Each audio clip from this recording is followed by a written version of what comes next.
Chev Sovathana was found hung in her room in Takeo in January. Police initially ruled her death as suicide but reopened the case as a murder investigation after family members raised suspicions. So what actually happened?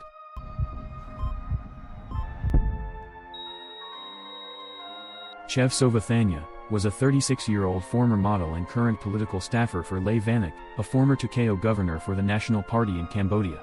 Police were called to the scene about 10:30 at night when her body was discovered hanging from a curtain rod in a resort bungalow she often stayed in. A note had been left saying that she was killing herself due to a failed romance. This series of crime scene photos were leaked to a local Facebook group the next morning, which prompted several journalists as well as some of her family members to call for a more thorough investigation due to some peculiarities with the scene in the photos. The story itself was extremely sordid and far more sinister than a depressed woman hanging herself over a breakup. After the photos were leaked, an investigation was launched that made an escalating series of startling discoveries. It came to light that the woman had been carrying on an affair, for several years, with the provincial governor. He was married, she was divorced. His wife's family was instrumental in securing him his political position, so the affair was carried on in secret. For various reasons, he had tried to break it off with her several times recently. The first time, she responded by taking pills and trying to kill herself. His driver took her to the hospital under a false name and had her stomach pumped to save her life. The second time, she threatened suicide again so he capitulated. Most recently, he tried to break it off and she attempted a different strategy. She threatened him with exposure. Said she would publicize the affair and ruin him if he left her. It was apparently the last straw for him, so he arranged a meeting with her to reconcile later that evening at her bungalow where they often met for sex. When he showed up, he had his brother with him. Did I mention that his brother was also the head commissioner of police in the province?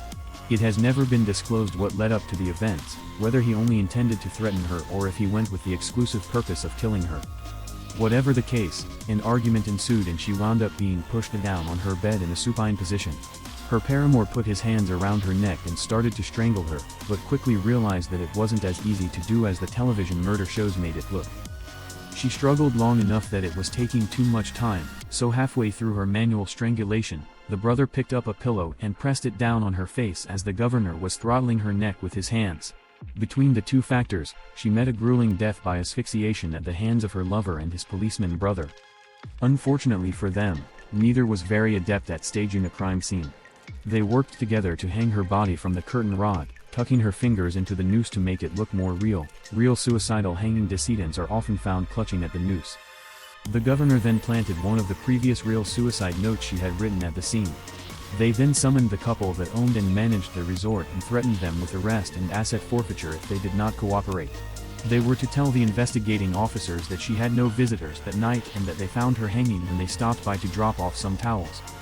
The brother tried to bury some evidence and skew the investigation, but one of the officers that was called had a suspicious feeling about the scene and the commissioner's interest in it. So he made copies of evidence that the commissioner later tried to doctor, and he anonymously leaked the crime scene photos to a social media account to draw attention to the scene without putting himself at direct risk.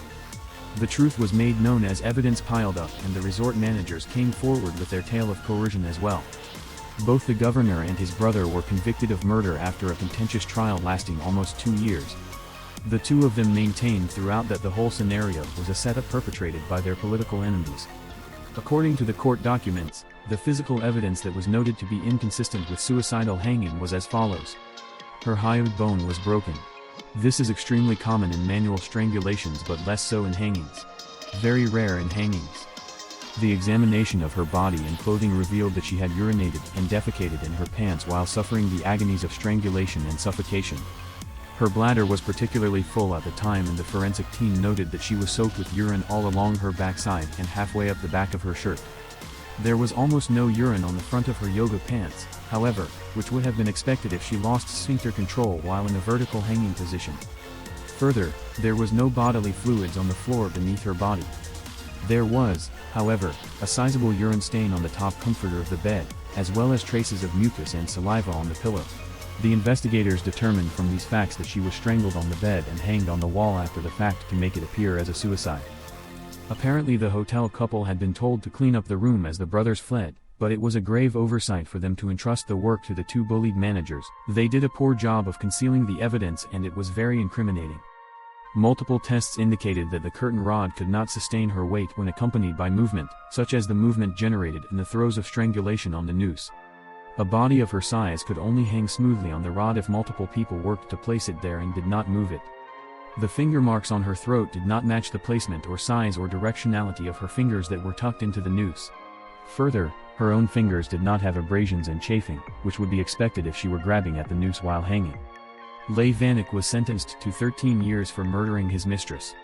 Phnom Penh Municipal Court also sentenced Lay Vannak's brother, former Deputy Provincial Police Chief Lay Narith, to 10 years. Two others, men Sakmay and Choem Vuth, were each sentenced to 2 years for concealing evidence.